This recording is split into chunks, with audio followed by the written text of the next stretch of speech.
अस्सलाम वालेकुम नाज़रीन, मैं हूँ अलवीना और आप देख रहे प्रोग्राम इनसाइड द न्यूज़।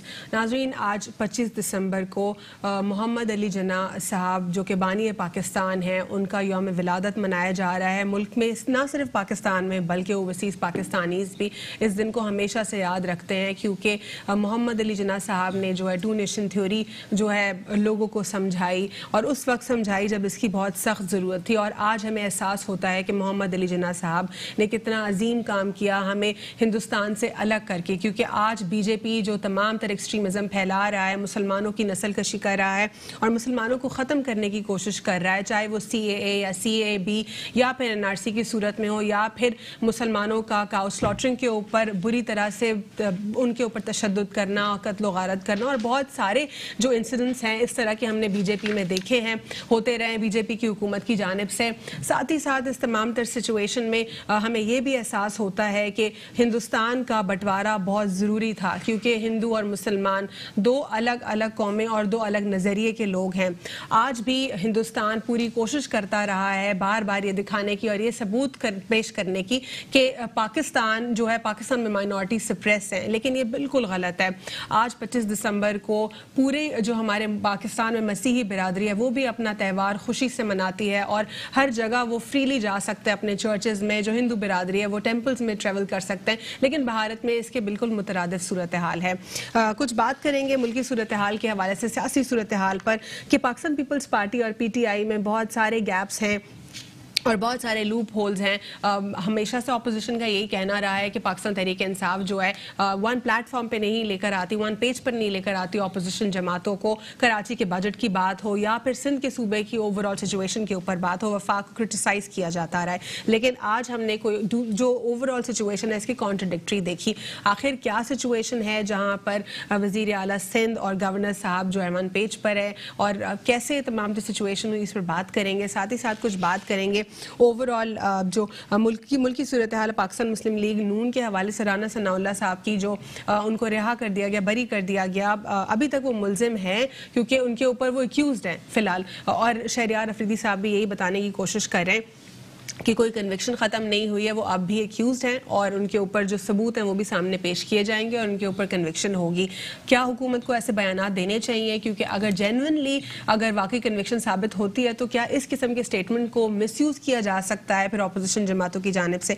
जानने की कोशिश करेंगे आज के प्रोग्राम में। हमारे साथ मौजूद हैं हुमायूं उस्मान साहब, रहनुमा PSP, और हमारे साथ मौजूद हैं कमांडर रिटायर्ड मोहम्मद जाकिर साहब, तज्जियाकार हैं, और हमारे साथ मौजूद अली मोहुद्दीन साहब, तज्जियाकार हैं, सहाफ़ी। आप तीनों को प्रोग्राम में फॉर्मली वेलकम करते हैं। हुमायूं उस्मान साहब, सबसे पहले तो कायद आज़म मोहम्मद अली जिन्ना साहब के लिए दो अल्फाज कह दीजिए। हम लोग तो कुछ भी नहीं कर सकते उनके लिए दुआ कर सकते हैं, कुछ पढ़ के उनके लिए बख्श सकते हैं ताकि अल्लाह उनको जो है सवाब दे, उनको सुकून मिले। उन्होंने जो काम किया है बहुत अजीम काम किया, लेकिन क्या लेगेसी मेंटेन की हमारे पॉलिटिशियंस ने उनके बाद? औज़ुबिल्लाहिमिनश्शैतानिर्रजीम, बिस्मिल्लाहिर्रहमानिर्रहीम।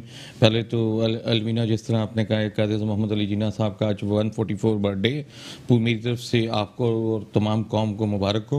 और जहाँ तक बात रही, अब देखें हकीकत की तरफ में मुझे थोड़ा सा आना पड़ेगा।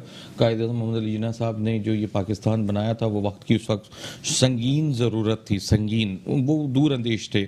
आज जो हिंदुस्तान के अंदर हालात पैदा हुए हैं और जो लोग हमसे इख्तलाफ रखते थे उस वक्त कि पाकिस्तान नहीं बनना चाहिए, आज वो खुद कह रहे हैं कि पाकिस्तान बिल्कुल सही वजूद में आया है। तो अल्लाह का शुक्र है कि आज उनको ये जो हिंदुस्तान के अंदर चंद अनासर थे या चंद हमारे मुस्लिम भाई थे या चंद सियासी पार्टियों के कुछ लोग थे जो कहते थे कि नहीं बनना चाहिए, आज उनको समझ आ गई होगी कि पाकिस्तान बनना कितना जरूरी है। पार्लियामेंट में असदुद्दीन अवैसी साहब जो पार्लियामेंटेरियन है वो ये सबूत देने की कोशिश कर रहे हैं कि भारत के मुसलमानों ने मिलकर जो टाइगर सिद्दीकी है उसको स्ट्रॉन्ग किया और बांग्लादेश बनवाया। यानी किसी स्टेट को तोड़ना ही क्या लॉयल्टी है? क्या अगर हम भारत को सिर्फ गाली देंगे तो फिर हम लोग लॉयल डिक्लेयर्ड है?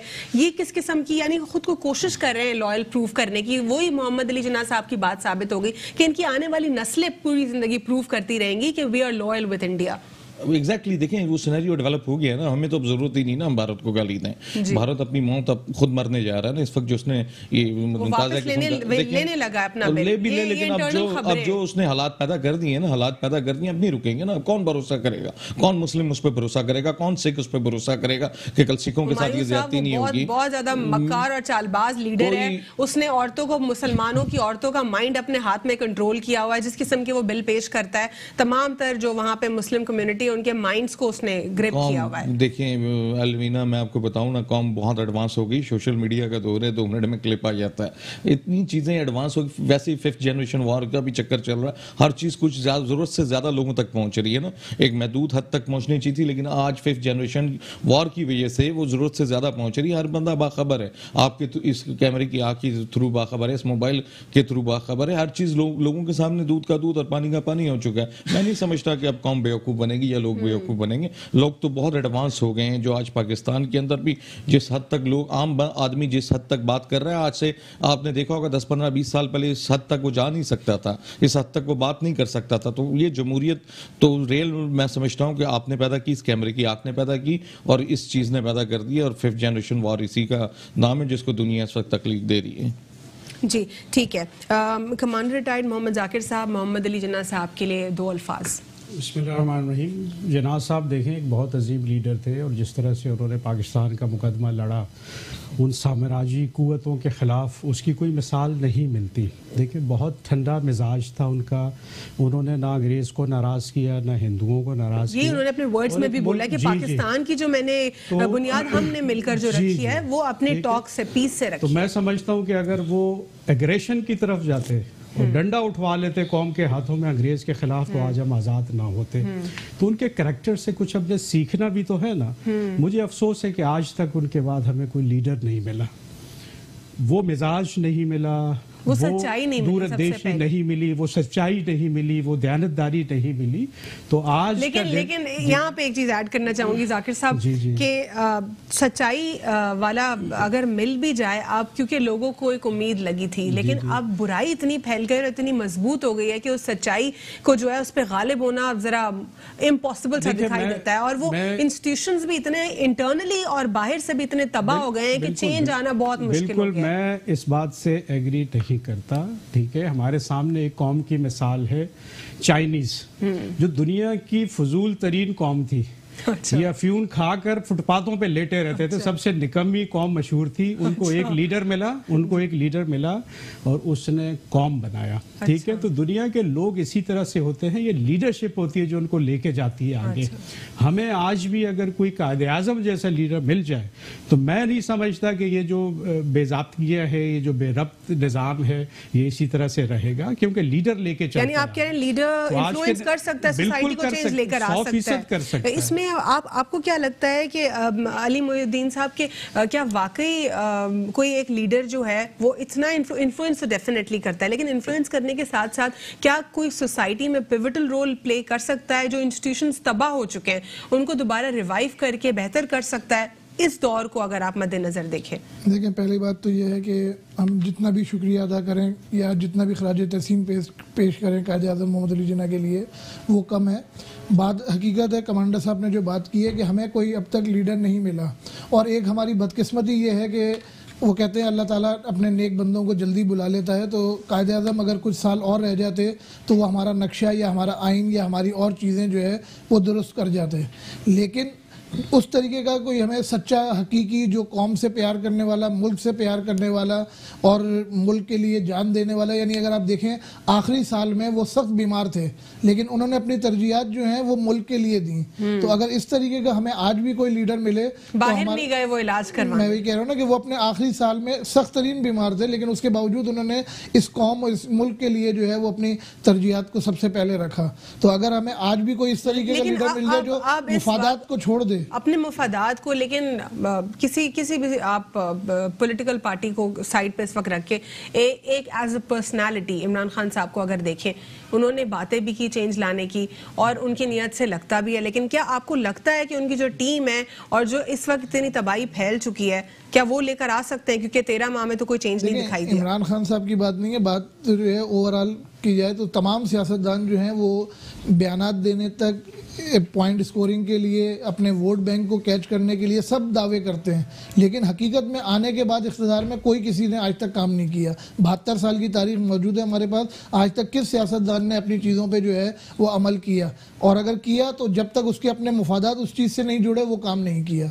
तो ये पूरी 72 साल की एग्जाम्पल हमारे सामने मौजूद है। अच्छा, यानी लेकिन मेरा सवाल अभी भी पर्टिकुलरली यही है अली कि अगर नियत साफ हो और ये इस बर्बादी को आप देखें जो नेक्स्ट लेवल बर्बादी मच चुकी है 70 साल में, आप क्वेश्चन किया जा रहा है कि 1 साल में दुरुस्तगी ले आए आप, क्या ये पॉसिबल है कैटेगोरिकली कि 70 साल का गंद आप 1 साल में साफ कर दें और परफेक्ट और आइडियल सिचुएशन बना दें? साफ तो नहीं हो सकता, लेकिन आपने 1 साल में कुछ किया भी नहीं या 1.5 साल में कुछ किया भी नहीं, हम मजीद पीछे की तरफ जा रहे हैं। अच्छा। हम जो है वो उन चीज़ों की तरफ नहीं जा रहे। बात ये है कि जिस तरीके से सुनने में आता है या कहते हैं कि ठीक है इमरान खान साहब बहुत ईमानदार शख्स हैं, उनके ऊपर आप करप्शन का या इस तरीके का इल्ज़ाम नहीं लगा सकते, अपोजिशन तक इस चीज़ को मानती है, लेकिन उनकी टीम जो है वो सही डायरेक्शन पे उनको ना गाइड कर रही है, ना उनकी टीम जो है वो उस हिसाब से काम कर रही है। तो वही बात होगी ना कि जब टीम की डायरेक्शन ही वो नहीं है और इंस्टीट्यूशन इटसेल्फ, यहाँ पे जो पावर की लड़ाई हो गई है, विद ड्यू रिस्पेक्ट जो ओवरऑल जुडिशियल सिस्टम है उन्होंने अपना एक एक्टिविज्म शुरू कर दिया है। अगर आप देखें तो हर कोई जो है वो प्राइम मिनिस्टर बनने के ख्वाब देख रहा है, उनकी हर कोई ताकतवर बनने की कोशिश कर रहा है, हर कोई जो है वो चाह रहा है -1 हो जाए, मैं आ जाऊं। ये तो अली साहब आप इंडिविजुअल कैबिनेट की बात कर रहे हैं ना, मैं आपसे हर इंस्टीट्यूशन की बात कर रही हूँ, चाहे वो डॉक्टर्स या लॉयर्स का ये तमाम तर मामला देखें, या फिर आर्मी चीफ साहब के एक्सटेंशन को इतना पूरा मैसअप कर देना, या फिर मुशर्रफ साहब का वर्डिक्ट आना, इतने सारे हमारे पास एग्जाम्पल्स है जहाँ पे हमें क्लियर दिखाई दे रहा है कि हर जगह ये टग ऑफ वॉर चल रही है, ये लड़ाई चल रही है। हर तरफ बात हुई है ना कि हर कोई अपने आप को ताकतवर साबित करने में लगा हुआ है कि मैं सबसे ज्यादा ताकतवर। इसका रीजन क्या है? इसका रीजन जो है वो अल्लाह ना करे कि बदअमनी और फैलेगी, और ये तो कॉन्सिक्वेंसेस होंगे ना इसके कि खुदा न खास्ता और बुराई फैलेगी। लेकिन इसकी वजह क्या है? बेसिक क्यों हो रहा है? वजह यही है कि हर कोई जो है वो किसी ना किसी के कोई ना कोई किसी को पुश कर रहा है, कोई ना कोई किसी को बैक कर रहा है, कोई ना कोई अपना जो है वो असर रसूख दिखाना चाहता है कि मैं सबसे ज्यादा ताकतवर हूँ, असर रसूख दिखाना चाह रहा है ये इस सिचुएशन में। लेकिन क्या अपनी एथिक्स और मोरल्स खत्म नहीं हो गई अंदर से? मैं समझता हूँ अब रियलिटीज की तरफ जाना चाहिए ना, मैं खुलकर बात करता हूँ। इसके पीछे असल वजह है करप्शन। इसके पीछे जो इक़्तिदार के पीछे लोग भाग रहे हैं ना, नफ्सा नफ्सी चल रही है, ये इंडस्ट्री बन चुकी है। एग्जैक्टली। देखिए मैं अब आपसे सच बात कर रहा हूँ। देखिए इस वक्त जितनी हुकूमत के अंदर जो हुकूमती पार्टियां और हुकूमत से अपोजिशन जो कर रही हैं, ऐवानों के अंदर बैठी हुई, उनको सिर्फ अपने मफादात क्यों अजीज हैं, उनके लिए बेसिकली हुकूमत की तरफ चले गए ना। मैं सिर्फ हुकूमत की बात, मैं हुकूमत की भी कर रहा हूँ। मैं ओवरऑल जो जीत कर आया है इस वक्त मैं देखे ना 70-72 साल में गांधी हुई है ना, इस वक्त टोटली जिस तरह भाई ने किया, मैं एग्री करता हूँ ना, इनकी बात से सच्ची बात कर रहे हैं ना। क्या मिला इस मुल्क को अभी तक? जो कायदे-ए-आज़म मोहम्मद अली जिन्ना का जो विजन था, यूनिटी, फैथ, डिसिप्लिन, आपने बात की तो मुझे 1945 की वो तकरीर याद आई कायदे-ए-आज़म मोहम्मद अली जिन्ना की, जो उन्होंने ठट्टा में की थी इंटीरियर के अंदर, जब वो इंटीरियर सिंध में दौरा कर रहे थे 2 साल पहले पाकिस्तान बनने से पहले, तो वहाँ सिंधियों से खड़ा होकर उन्होंने जो खिताब किया था, खिताब में कहा था मैं इन माओं और बहनों के लिए पाकिस्तान बना रहा हूँ जिनके सर पे दुपट्टा नहीं है, मैं इन गरीब लोगों के लिए पाकिस्तान बना रहा हूँ जिनके पास रहने को घर नहीं है। उन्होंने ये खिताब किया था, उन्होंने कहा था मैं इन बुजुर्गों के लिए पाकिस्तान बना रहा हूँ जिनके सरों पर छत नहीं है, इन बच्चों के लिए पाकिस्तान बना रहा हूँ जिनके पाँव में जूती नहीं है, तालीम नहीं है। मुझे बताएं आज क्या स्कूलों में तालीम आ गई? इंटीरियर से की बात करता हूँ, लेकिन प्रैक्टिकल नहीं है। प्रैक्टिकल नहीं है तो कॉन्स्टिट्यूशन के अंदर तो फिर फंडामेंटल राइट्स भी लगते हैं ना, उस पर भी आर्टिकल 6 लगता है। तो आज तक तो किसी जज ने नहीं लगाया, आज तक किसी सुप्रीम कोर्ट ने नहीं इसो मोटो नहीं लिया इसके खिलाफ के क्या पीने का साफ पानी आम आदमी को मिल रहा है। इंडस्ट्री बन चुकी है, धंधा मकरू धंधा बन चुका है ना, सियासत मकरू धंधा बन चुका है। यही चीज हम लोगों के ज़हनों में उतार रहे हैं। देखिए मैं खुद एक सियासी पार्टी से हूँ और अल्हम्दुलिल्लाह अगर देखिए सच्ची बात करेंगे तो अल्लाह ताला हम अपनी कब्रों के अजाब खत्म करने के लिए सियासत कर रहे हैं, हम जिहाद कर रहे हैं, हम अल्हम्दुलिल्लाह। देखिए मैं अल्लाह को हाजिर नाज़िर जानकर, मैंने आपको जान नहीं देनी, अपनी कब्र में अल्लाह को जान देनी। तभी तो भाई ने जो बातें की, देखिए मैं नहीं चाहता, मैं पूरी पार्टी की बात कर रहा हूँ अलविना। करप्शन फ्री है। अल्हम्दुलिल्लाह मेरा देखें माजी आप तो फिर देखिए बात कर रही ना, जब हमने बगावत की, तोबा कर ली, हम आगे तोबा के रास्ते तो सबके लिए खुले ना। नहीं देखिए मैं एक चीज, आप मुस्तफा कमाल की बात कर रही हैं, आज भी 50 साल खानी की भी बात कर रही हैं, कराची की 50 साल की तारीख में बदकिस्मती से मुझे इस पर फख्र नहीं करना चाहिए। मैं कहूँ अगर ये बात कर रहा हूँ कि अगर आज भी शहर के अंदर किसी के काम गिनवाए जाते हैं तो मेरा चेयरमैन है सैयद मुस्तफा कमाल। मैं तो कहता हूँ ऐसे 50 बंदे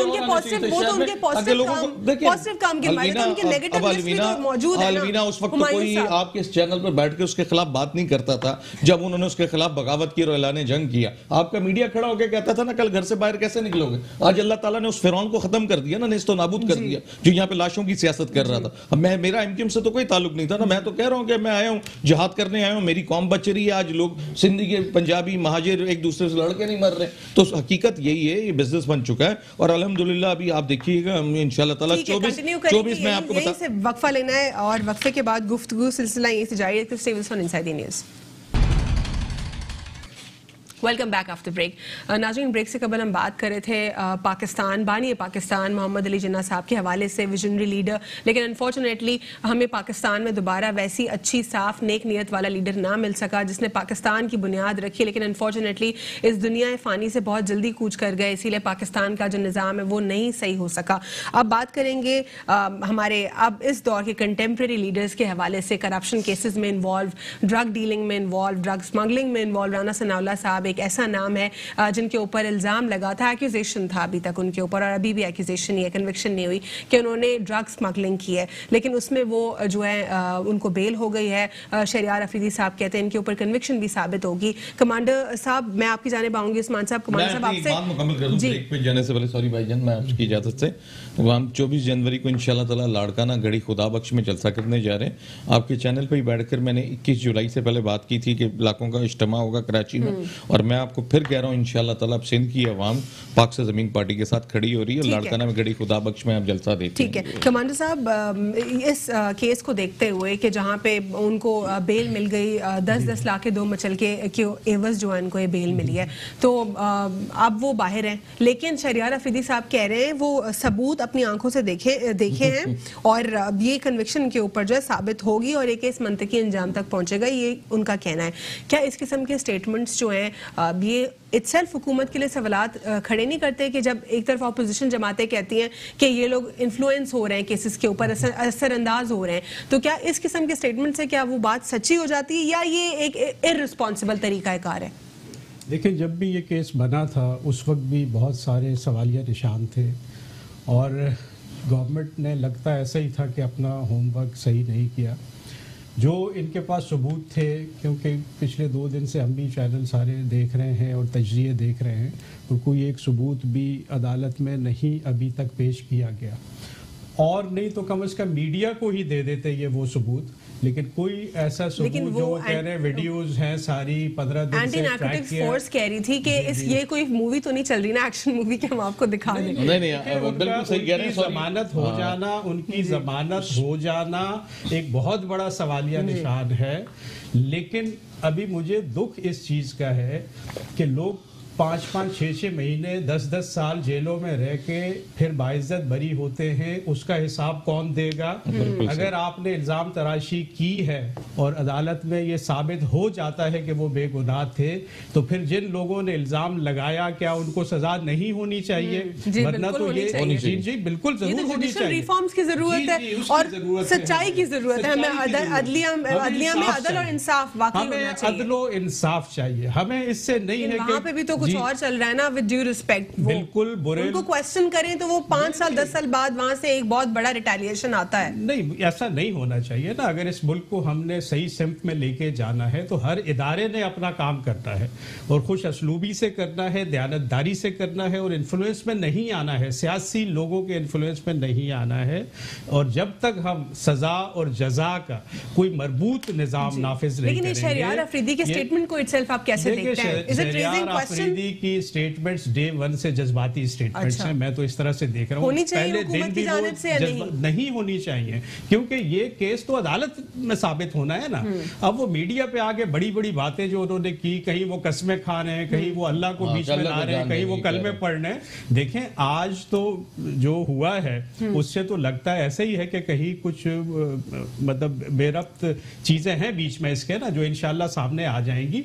लेकिन हमें इंसाफ की तवक्को है अदालतों से, और जिन्होंने इल्ज़ाम लगाया है अगर ये साबित नहीं कर पाते तो जिन्होंने इल्ज़ाम लगाया है उनको लाजमी सजा होनी चाहिए, ताकि आइंदा ऐसा ना हो। अली साहब, ये जो राना सनाउल्लाह साहब का केस है, इसको मद्देनजर रखते हुए शहरियार अफरीदी साहब ने जो ये बयान दिया है, पहला तो यही मैं जानना चाहूंगी आपसे, क्या ये एक नेगेटिव इम्पैक्ट क्रिएट करता है हुकूमत के लिए कि वाकई हुकूमत इन्फ्लुएंस हो रही है या नहीं? देखिए, पहली बात तो ये है कि जिस तरीके से मौजूदा हुकूमत कहती है कि जी जो मुख्तलिफ और केसेस चल रहे हैं, मैं थोड़ा सा उसको ही बताता चलूँ, वो कहते हैं जी हमने नहीं बनाए, वो एक दूसरे के ऊपर इन लोगों ने अपनी हुकूमत में बनाया। जेन्युइन बात तो यही है ना, तो ये ये केस जो है वो तो पहली बात ये है कि इन्होंने बनाया। दूसरी बात ये है, लेकिन ये तो एएनएफ की अपनी कार्रवाई जो दूसरी बात ये है कि उसके मिनिस्टर तो जो है वो शहरियार अफरीदी साहब ही है ना। बात ये है, वो कहते हैं जी मैंने अपने आंखों से देखे हैं, आपने देखने नहीं है। ये जो है वो हुकूमत की जिम्मेदारी है कि केसेस को अदालतों में जो है वो चलाया जाए। केस हमारे यहाँ पे चलते नहीं है, सबूत पेश होते नहीं है, और 6-6 महीने साल बाद जो है वो जिनको पर आपने केसेस करे हुए हैं वो जो है जमानतों पे बाहर जा रहे हैं, और बहुत सारे लोग तंग आके विड्रॉ भी कर रहे हैं। तो बात ये तो हुकूमत की जिम्मेदारी है कि हुकूमत ने केस को चलवाना भी है और उसके सबूत भी पेश करने हैं। अब 6 महीने तक अगर आपने किसी को कैद में रखा हुआ है और उसके सबूत आप पेश नहीं कर पा रहे हैं, तो अपोजिशन जो है वो फिर सही बातें कर रही है आपके खिलाफ जो कर रही है। जो भी अपोजिशन या और लोग जो आपके खिलाफ बातें कर रहे हैं, वो फिर अगर आप सबूत पेश नहीं करेंगे और उसको मतलब कि अंजाम तक नहीं पहुंचाएंगे, तो किस तरीके से आप फॉर इंस्टेंस अगर जेन्युइनली शहरियार अफरीदी साहब ने सबूत देखे हो अपनी आंखों से, फॉर स्प्लिट सेकंड मान लेते हैं, तो क्या फिर भी ये बयान देने वाला है या नहीं है? नहीं, मेरी नज़र में नहीं है, क्योंकि मैं वही कह रहा हूँ कि आप जो है वो आपने सबूत देखे तो वो अदालतों में पेश क्यों नहीं हुए? सवालात उठ रहे हैं ना आपके लिए कि आपने सबूत देख लिए 6 महीने पहले और आज तक वो अदालतों में साबित आपने पेश नहीं कर सके। एक जो अदालत में आप केस बनाते हैं उसका पूरा एक टाइम पीरियड होता है ना कि आपने चालान कितने अरसे में पेश करना है, सारी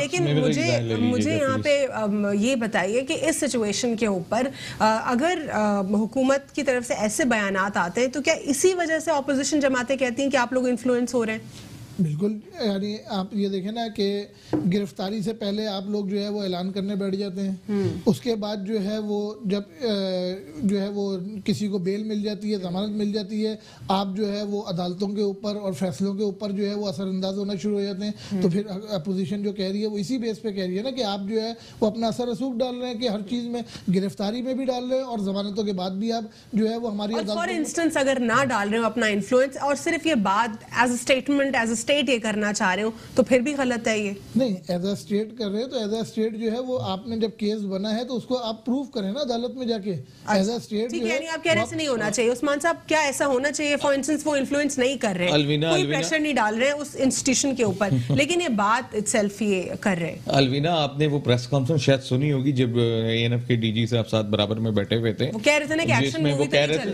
रही। उसमें आपके मिनिस्टर जो थे अफरीदी साहब, वो कह रहे थे ना कि वीडियो बनी है, वीडियो हमारे पास मौजूद है, और इसमें 16 पेशियां हुई हैं राना सनाउल्लाह साहब के केस में।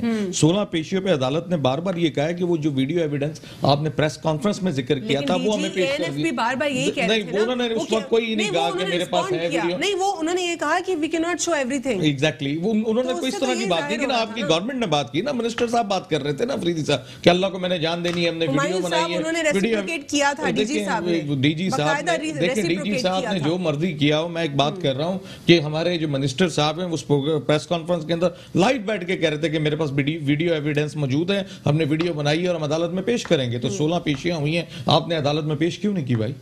आप तो कह रहे थे अल्लाह को जान देनी है, खुदा के वास्ते यार अल्लाह को जान देनी है। अगर आप ये बात हकीकत में समझते होते तो इस तरह की बातें नहीं करते। जस्ट लाइक ए सिंपल वही केस है जिस तरह गंडापुर की बोतल से शहद निकल आया था ना, इसी तरह के इनके बयानात हैं। और पीटीआई के बारे में तो मैं एक जगह एक चीज़ पढ़ रहा था, आज आपको कह देता हूँ, थोड़ी सी शायद किसी को बुरी लगे, लेकिन मैं उस पर कहने से डरता नहीं हूँ अल्लाह की ज़ात के अलावा, कि मैं एक वाक़या बड़ा मज़ाहिया पढ़ रहा था कि एक जंगल के अंदर चलाऊँ आए, उस चुनाव में बंदर ने कहा कि हर दफा शेर को महाराज बना देते हो, राजा बना देते हो, इस दफा मैं भी बनूंगा।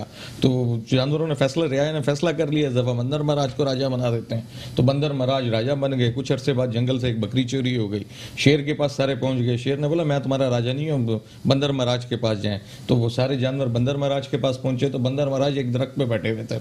रियाया नीचे से आवाज लगाई, राजा साहब।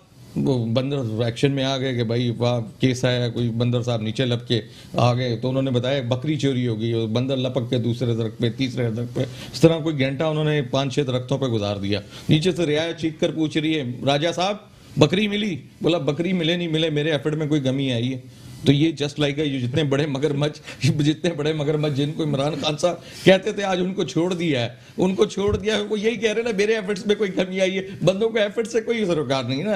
अलीना इस वक्त प्रैक्टिकली आपने क्या दिया कौम को 16 महीने के अंदर? आपके पास 18 तब असरअंदाज होंगी जब कुछ अच्छा पड़ा होगा, जब सब तबाही फेर दी, हर जगह बर्बादी मचा दी। तो क्या एक्सपेक्ट करते हैं? तबाही फेर दी तो तबाही आप ठीक कर लेते ना। सेनेट का चेयरमैन जितवाने के लिए तो सेनेट का चेयरमैन जितवाने के लिए तो सेनेट का चेयरमैन, देखिए मेरी बात सुने ना, मेरी बात सुने। सेनेट का चेयरमैन जितवाने के लिए तो अक्सरियत ना होने के बावजूद आप जितवा देते हैं। तो इस तरह कानून, जिस तरह भाई ने अभी बात की थी ना, कानून की बालादस्ती जब तक कायम नहीं होगी, अब तरमीम करवाते ना। ये जो 1938 का कानून, 90% जो 1938 अंग्रेजों ने जो कानून बनाया था आज तक पाकिस्तान में वो चल रहा है, जिसमें थोड़ी बहुत चेंजिंग भुट्टो साहब ने जाके की है। क्यों लेजिस्लेशन नहीं की जो आप एक साल में लेजिस्लेशन एक्सपेक्ट कर रहे हैं? सबका कसूर है। मैं कहता हूं अगर आप वाकई हकीकी लेजिस्लेशन की बात जब भी मैंने किसी से ऑफर किया ना, जिस भी कानून साज से, लेजिस्लेचर से, वो कहते हैं अरे ये थोड़ी और बहुत काम होता है हमारे पास। वो जाहिर है अगर ये इस तरह के कानून बन जाएंगे तो इनकी इंडस्ट्री बंद हो जाएगी ना। ये इस तरह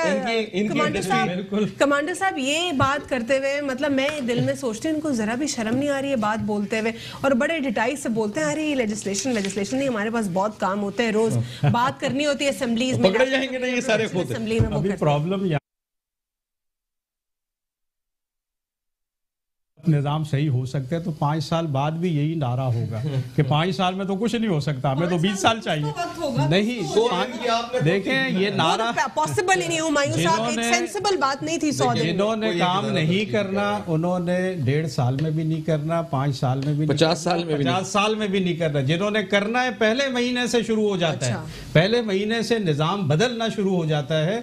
इस वक्त तो हमें किसी इदारे में कोई बेहतरी नजर नहीं आ रही ना। या तो हम कहें कि 1.5 साल में बहुत बेहतर हो गया। पीटीआई और पीपल्स पार्टी का मकसद सिंध की तरक्की है। गवर्नर और वजीर आला सिंध एक पेज पर कैसे ये सिचुएशन, जब कहा जा रहा था कि लूप होल है, जब सीएम साहब जो होते हैं उनको नहीं बुलाया जाता, जब वजीर आजम साहब आते हैं मीटिंग्स में हमें लूप में नहीं रखा जाता, अब 1 पेज पर क्या आखिर कैसे? देखें ये तो अभी सिंध वालों ने भी रियलाइज कर लिया है कि जो सिंध के मसाइल हैं, स्पेशली जो कराची के मसाइल हैं, वो फेडरल के बगैर हल नहीं हो सकते।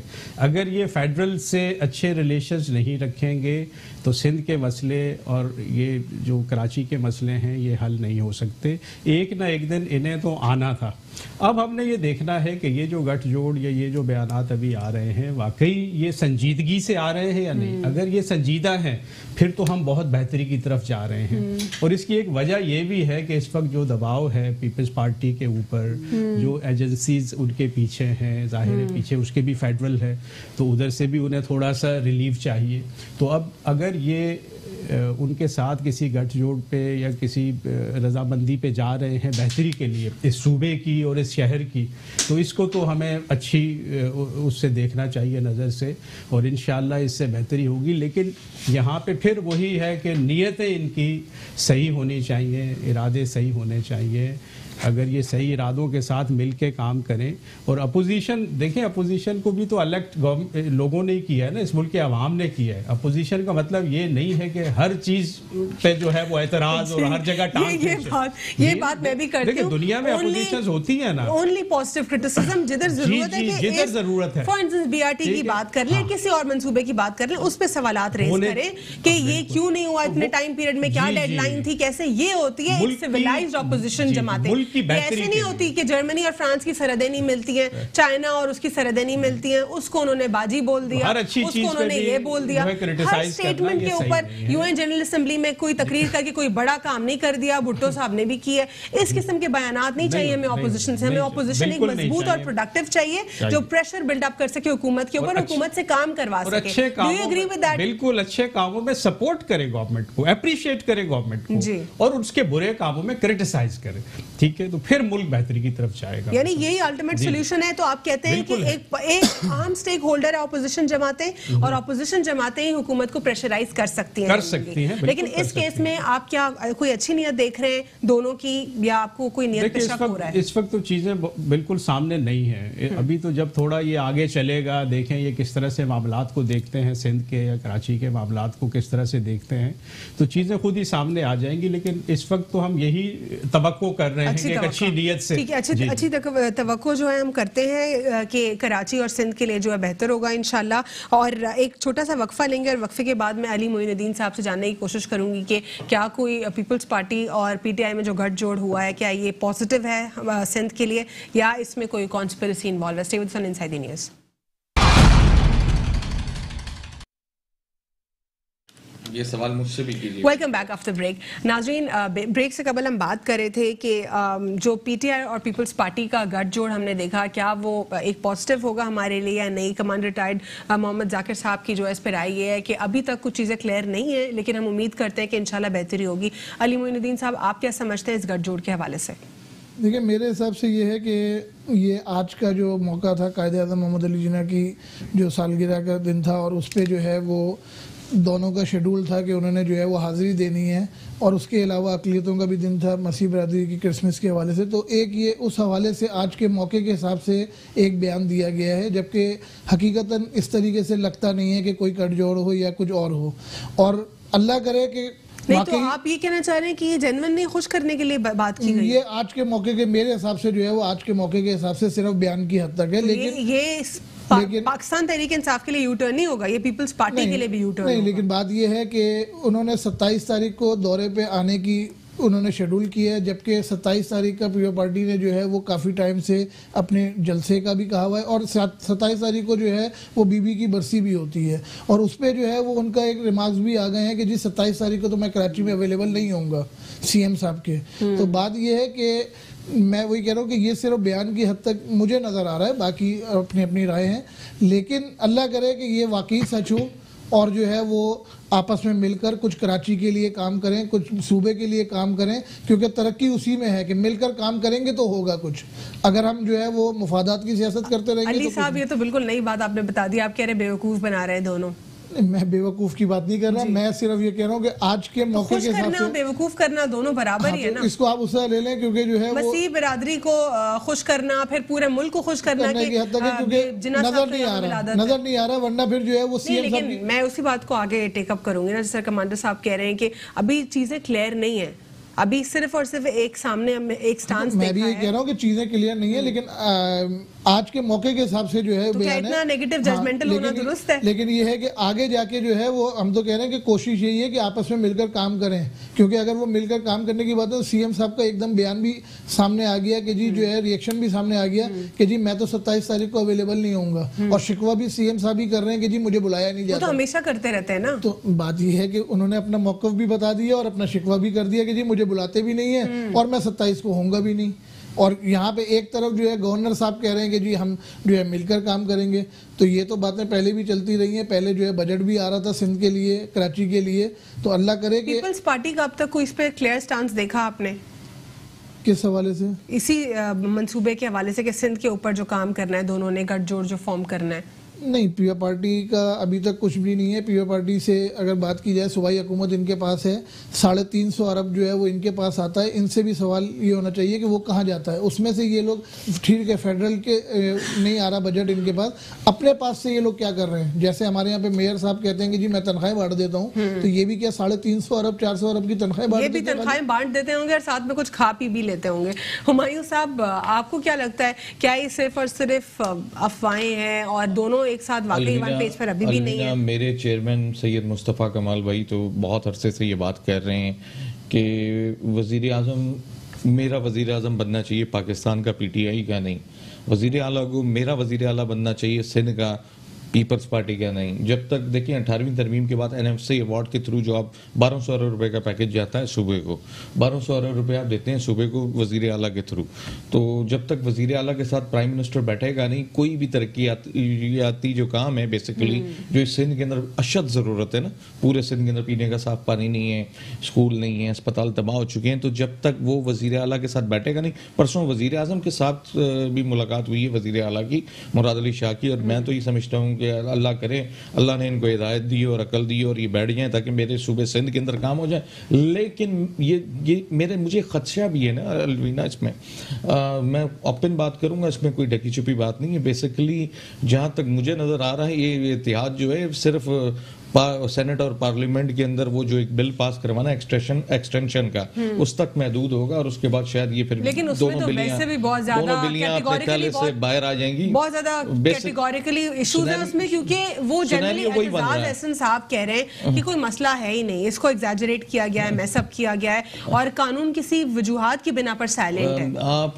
देखें बहुत सारे लोग बहुत सारी बातें कर रहे हैं, लेकिन दर हकीकत आपके सामने वक्त और हालात साबित करते जाएंगे ना। बेसिकली ये सारे मगरमच्छों का क्या पॉसिबल है भी इस तरह के एक मामले के ऊपर दोनों वन पेज पर आए? पॉसिबल है? आप सारे मुफाद परस्त लोग हैं ये जो बैठे हुए हैं, ऊपर आपको बता तो रहे हैं। क्या फिर डील्स वगैरह? बिल्कुल डील्स हुई हैं और 100% आप देख लें बड़े मगरमच्छ बाहर आ गए हैं, छोटी मछलियों का शिकार हो रहा है, और वो आपके सामने कैसे कैसे लोगों को घेरा जा रहा है जिन पर कोई केस भी नहीं है। तो सारा ऐसा ड्रामा चल रहा है। मैं तो अल्लाह से ही दुआ कर सकता हूँ अल्लाह ताला इस कौम पर भी रहम खाए और आने वाले वक्त पर भी रहम खाए। इस राना सनाउल्लाह के केस के ऊपर आपको क्या लगता है, क्या ये केस इसकी जल्दी कन्विक्शन हो जाएगी?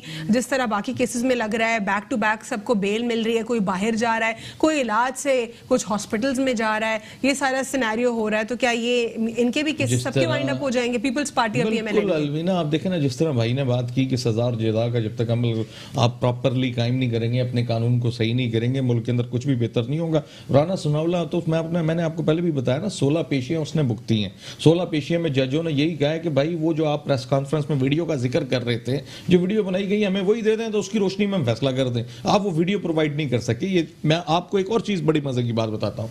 ये फेडरल गवर्नमेंट ने जो इस वक्त कहा है कि जी 60 साल तक जो पहले रिटायरमेंट की ब्यूरोक्रेसी की उम्र थी उसको खत्म कर रहे हैं, और वो स्वाबदीदी इख्तियारात होंगे प्राइम मिनिस्टर और उसकी टीम के कि किस बंदे को 22 ग्रेड में रखना है और किसको जबरन रिटायर करके घर भेजना है। क्या करवाएंगे उनसे? जो प्राइम मिनिस्टर उसको खुश रखेगा वो 60 साल पूरे करेगा, जो नहीं खुश रखेगा, जो जाली कैसे नहीं बनाएगा, जो जाली फाइलें नहीं खोलेगा, उसको घर भेज देंगे। इसका मतलब मनपसंद आप एक सिस्टम को बिगाड़ पैदा कर रहे हैं ना। सिस्टम में अच्छाई पैदा करने के बजाय हम सिस्टम के अंदर मजीद बिगाड़ पैदा कर रहे हैं। मैं ये समझता हूँ कि सारा ड्रामा चल रहा है। इस कौम को के अंदर शऊर बेदार हो चुका है और इस कौम को खड़ा होना पड़ेगा, इस कौम को एका करना पड़ेगा। ना कोई अब सिंधी बने, ना कोई महाजिर बने, ना कोई पंजाबी बने, ना कोई बलूची बने, पाकिस्तानी बने। जिस दिन ये कौम पाकिस्तानी बन गई, खुदा की कसम सब कुछ पाकिस्तानी तो यहाँ पे कोई भी अनफॉर्चुनेटली नहीं बना। और दूसरा इसमें यह है कि जहाँ पे हम देख रहे हैं पाकिस्तान पीपल्स पार्टी के कुछ ऐसे बयानात हैं जो कि काफ़ी हमें एंटी स्टेट भी दिखाई देते हैं। अभी बैक टू बैक इस तमाम तरह सेंसिटिव मामलात के ऊपर जो बिलावल साहब हैं उनकी काफ़ी अजीब से बयानात हैं। अभी भी वो यही कहते हैं कि ज़िया-उल-हक और परवेज़ मुशर्रफ की बाकियात की नींदें हराम हो गई हैं। ये किस किस्म का जुमला है? Do you see it ethical या अटैक करने वाला जुमला है? किसी इदारे की सालमियत के ऊपर सवालात खड़ा करने के मुतरादिफ है? नेशनल इंटरेस्ट को मद्देनजर नहीं रखा जा रहा? क्या है ये? देखिए, एक वो एग्रेशन जो सियासतदानों में है अगेंस्ट मिलिट्री रूल, वो तो है अपनी जगह पे, और वो फिर गाहे बगाहे वो सामने भी आते इस तरह की स्टेटमेंट्स में। और ख़ासकर अभी जो सिनेरियो बना था मुशर्रफ साहब की सज़ा के बाद, तो फिर तो ज़्यादा मौका मिल गया लोगों को इस तरह के जो अपने जज्बात हैं उनके इजहार का।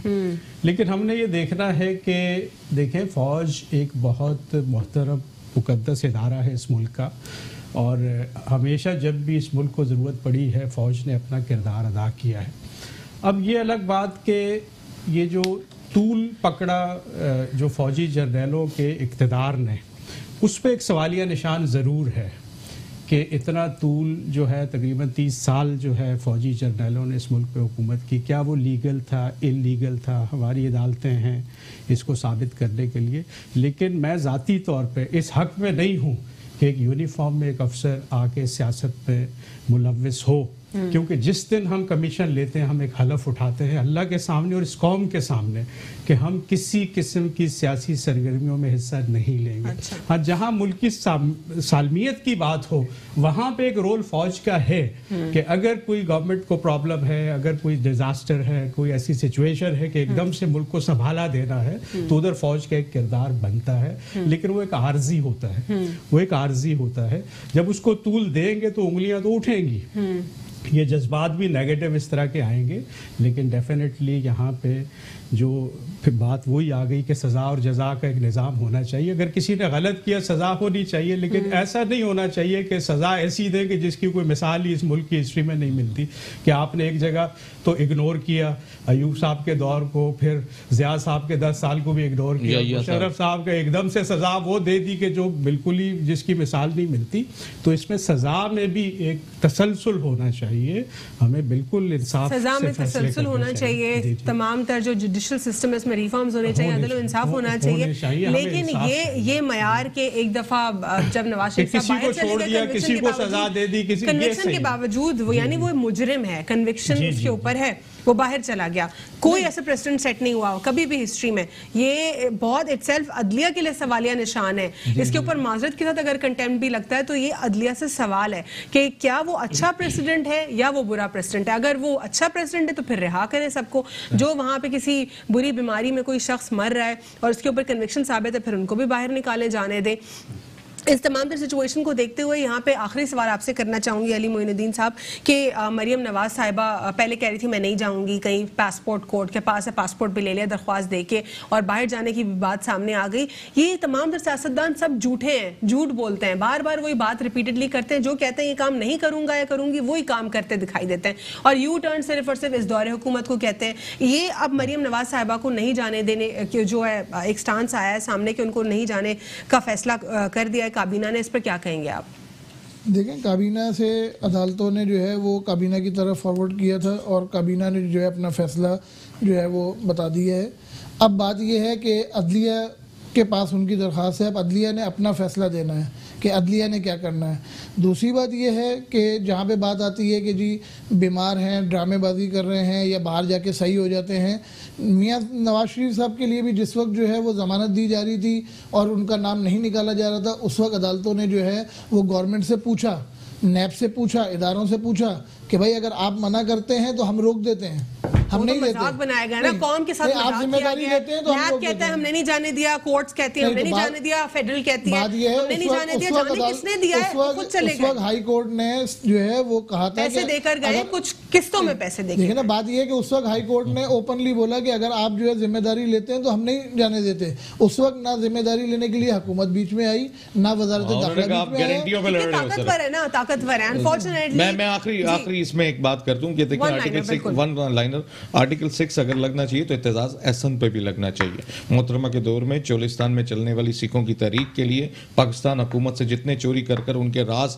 वहाँ पे इंडियन हुकूमत को प्रोवाइड किए थे वो इत्तेजाज एहसन ने किए थे। आर्टिकल 6 जिस तरह भाई ने बात की ना शुरू से, फिर तो इस तरह के बहुत सारे लोग हमारी सफ़ों में भी मौजूद हैं, आर्टिकल 6 उन पर भी लगना चाहिए। और यहाँ पे जो रोजमर्रा की बुनियादों पर फंडामेंटल राइट्स वायलेट होते हैं और बहुत सारे मामला होते हैं, बहुत सारे जो है यहाँ पे सबके ऊपर हाई ट्रीजन लग सकता है। हाई ट्रीजन का इटसेल्फ कॉन्स्टिट्यूशन में अगर आप जाके पढ़े फैसिलिटेटर्स 500 फैसिलिटेटर्स भी इसमें आते हैं, तो इस तरह तो बहुत सारे लोगों के ऊपर जो है ये आर्टिकल इंप्लीमेंट किया जा सकता है। अनफॉर्चुनेटली यहाँ पे पिक एंड चूज का रिवाज है और अब तक खत्म ना हो सका। बहुत बहुत शुक्रिया हुमायूं उस्मान साहब आपका, अली मोइनुद्दीन साहब आपका भी बहुत बहुत शुक्रिया, और कमांडर रिटायर्ड मोहम्मद जाकिर साहब आपका भी प्रोग्राम में शिरकत करने का बहुत शुक्रिया। पिक एंड चूज का जो अगर ये तमाम सिचुएशन अगर खत्म हो जाए तो तमाम तर बुराइयां पाकिस्तान से खत्म हो सकती हैं। उम्मीद करते हैं कि जो जिन्ना साहब का ख्वाब था उस पर पाकिस्तान इटसेल्फ अभी नहीं तो कुछ सालों में वापस पाकिस्तान वैसे बेहतर हो जाएगा, पाकिस्तान प्रॉस्पर होगा। आज के लिए इतना ही, अल्लाह हाफिज़, गॉड ब्लेस यू ऑल।